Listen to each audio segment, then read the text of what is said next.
আমি তো বাবা মা সব হারিয়েছি, আমি তো জানি হারাবার ব্যথা কত কষ্ট, কিন্তু সেই কষ্ট বুকে নিয়ে তো ফিরে আসতে এদেশের মানুষের জন্য। এখানে আমার তো কোনো চাওয়া পাওয়া নেই, আমি তাদের ছেলে মেয়ের জন্য কিছু করিনি, শুধু তাদের লেখাপড়া, নিজেরাই চাকরি করছে, নিজেরাই পড়েছে, আমি কতটুকু করতে পেরেছি। যাক, আমি আর কিছু বলতে পারি না। আমি এগুলি এক একদিন দেখি আর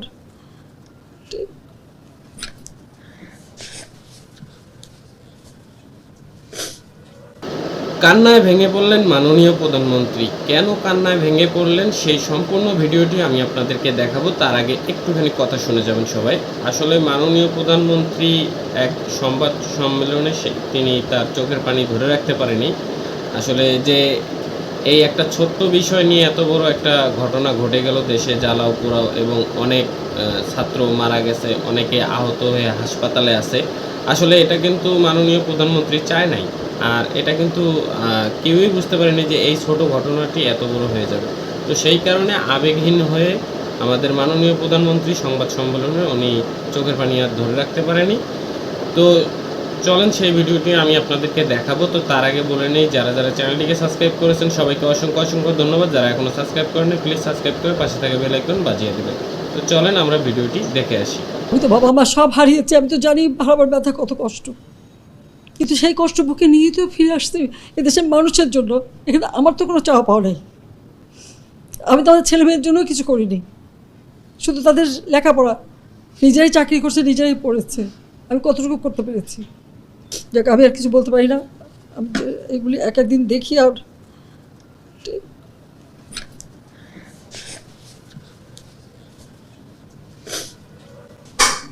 সমস্ত দাবি মেনে নেওয়ার পরেও তাদের আর সে শাটডাউন শেষ হয় না। কী কারণে আমি বুঝি না। আমরা তো সম্পূর্ণ দাবি মেনে নিয়েছি, একটা মানলে আর একটা, আর একটা মানলে আর একটা, আর এর ফল আজকে জ্বালিয়ে পুড়ে সব একদিকে সরকার, আর আজকে কত মানুষ জীবন হারালো, কতগুলি মানুষ পঙ্গু হয়ে যাচ্ছে, কতগুলি মানুষ। এবং ঠিক এই 2001 সালে এইরকম তাণ্ডব বিএনপি জামাত জোট চালিয়েছিল।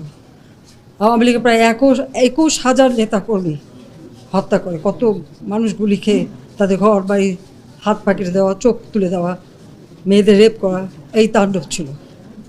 আবার 2013 সালে অগ্নিসন্ত্রাস, 13, 14, 15 আগুন জ্বালানো, সব যে গাড়ির ভিতরে, বাসের ভিতরে মানুষ, সেখানেও আগুন জ্বালানো। 23 সালে সেখানেও সেই তাণ্ডব, আর প্রতিবারই পুলিশের উপরে আঘাত, পুলিশের হত্যা, মানুষ মেরে ঝুলিয়ে রাখা, পুলিশ মেরে ঝুলিয়ে রাখা, গাজীপুরে আমাদের কর্মী মেরে ঝুলিয়ে রাখা। এটা কী ধরনের রাজনীতি আমরা জানি না। যেখানে দাবি করেছে প্রত্যেক দাবি আমরা মেনে নিয়েছি, আর মামলা তো তাদের না, আমার করা প্রজ্ঞাপন হাইকোর্ট বাতিল করে দেয়, সরকারের পক্ষ থেকেই তো আমরা আপিল করি, এবং ওই হাইকোর্টের সে রায় সেটা স্থগিত করে দেওয়া হয়। তাহলে তো আবার কোটা থেকে যায়। তাহলে আন্দোলনটা কিসের জন্য ছিল? একেবারে শাটডাউন করে সবাইকে তারপরে মারা। যে সমস্ত ঘটনা ঘটেছে আর যেভাবে মানুষগুলি ক্ষতিগ্রস্ত হয়েছে, আর যারা মারা গেছে আমি তাদের আত্মার মাগফিরাত কামনা করি, আর যারা এখন আহত তাদের সকলের চিকিৎসা সুষ্ঠুভাবে হচ্ছে। আমি আমাদের ডাক্তার, নার্স বা কর্মচারী সকলকে আমি আন্তরিক ধন্যবাদ জানাচ্ছি যে তারা দিন রাত অক্লান্ত পরিশ্রম করেছেন, এবং আমাদের স্বাস্থ্য মন্ত্রণালয় থেকে মন্ত্রী, প্রতিমন্ত্রী সহ আমাদের সকলে বারবার এদের দেখে গেছে এবং যা যা লাগে করে দিচ্ছে। আজকে চিকিৎসার জন্য যা যা লাগবে আমরা করে দিচ্ছি। আর যারা পা হারিয়েছে বা হাত হারিয়েছে, আমরা কৃত্রিম পায়ের ব্যবস্থা করে দেব, যাতে তারা আবার সুস্থ মানুষের মতো চলতে পারে, নিজের কাজ করতে পারে।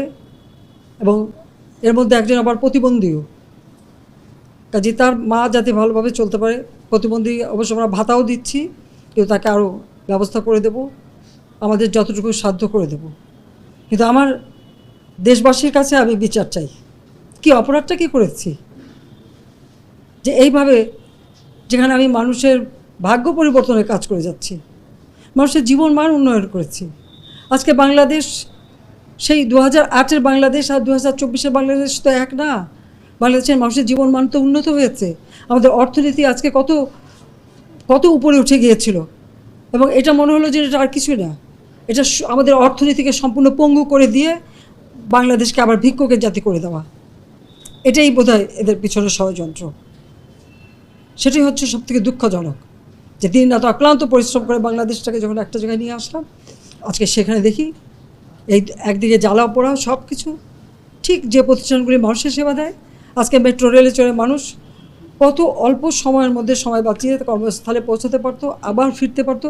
সেখানে ছাত্ররা, চাকরিজীবী, সাধারণ মানুষ সবাই তো যেতে পারতো। সেই স্টেশনগুলি পুড়িয়ে এখন ট্রাফিক জ্যাম, মানুষের কষ্ট। আমি তো কষ্ট লাঘব করেছি, কিন্তু যারা এইভাবে আগুন দিয়ে পুড়িয়ে মানুষের সে কষ্টে আবার ফেলে দিল, তাদের বিচার দেশের মানুষকেই করতে হবে। আমি খালি সকলের সহযোগিতা চাই। আর এইভাবে মায়ের কোল খালি হোক এটা আমি চাই না, কারণ আমি তো বাবা মা সব হারিয়েছি। আমি তো জানি হারাবার ব্যথা কত কষ্ট, কিন্তু সেই কষ্ট বুকে নিয়ে তো ফিরে আসতে এদেশের মানুষের জন্য। এখানে আমার তো কোনো চাওয়া পাওয়া নেই। আমি তাদের ছেলে মেয়ের জন্যও কিছু করিনি, শুধু তাদের লেখাপড়া, নিজেরাই চাকরি করছে, নিজেরাই পড়েছে, আমি কতটুকু করতে পেরেছি, কিন্তু আমি দেশের মানুষের জন্য করেছি। আজকে অন্তত মানুষের ভাত কাপড়ের ব্যবস্থা, চিকিৎসার ব্যবস্থা, তাদের কাজের সংস্থা সবই তো করে দিচ্ছিলাম। যখন আমরা এক উন্নয়নশীল দেশে মর্যাদা পেলাম, তখনই এই তাণ্ডব করে ঠিক যে জায়গাগুলি মানুষের সেবা করে সেই জায়গাগুলিতেই আঘাত। কোটা সংস্কার আন্দোলন, কোটা তো আমি বাতিলই করে দিয়েছি। আমি আহ্বান করেছিলাম যে একটু ধৈর্য ধরো, হাইকোর্টের শুনানি হবে, হাইকোর্ট যে রায় দেয় না, তারপরেও এই আন্দোলন আমি আজকে এই যে এতগুলি মানুষের জীবনের ক্ষতি হলো, এতগুলি পরিবার ক্ষতি হলো, এর দায় দায়িত্ব কাদের?